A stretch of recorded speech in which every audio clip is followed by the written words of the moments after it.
مرحبا حبايبي. أنا وعدتكم بمفاجأة كبرى.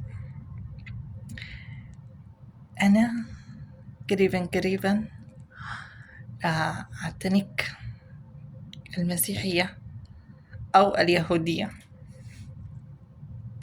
خبر مفرح وسعر يعني. أنا الأصل رح أكلمكم. أنا الأصل من بني مطر، من بني سوار، من بيت من عزلة بني سوار الأشراف، من بيت السوار. أنا يمنية حرة متحولة جنسيا. أنا عملت عملية عادي، قطعت البلبل وركبت لي سمبوسة كده، مفيش حاجة، حرية جسمي وأنا حرة فيه.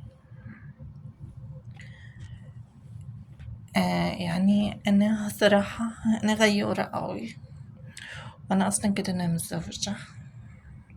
تزوجت واحد قمر حلو، فحل أمريكي فحل، وهي حريتي الشخصية إن شاء الله. راح يكون كل شيء على ما يرام.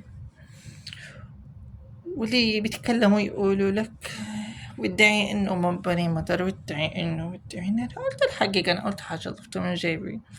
انتوا اللي مش مقتنعين، زي اللي يقولوا عم بنمشي طول ونقاتل ونضحي بدماءنا وارواحنا وراء واحد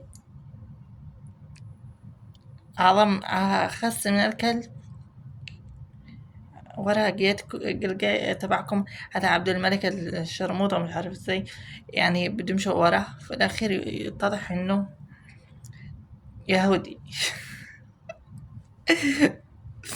زي الذي بيصلى ورا القيم، ورا الإمام المسجد، يتضح آخرته إنه ملحد.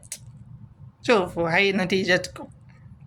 كنتونا ناسي عبطان، قصيدي عبطان في الآخر. شوفوا لوين بيوصلكم.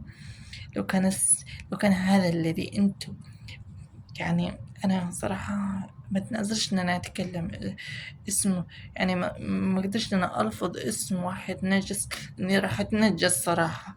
هذا الكلب اللي أنتم، هذا الكلب الحوثي القيادي الحوثي، الكلب اللي أنتم عم بتشجعوه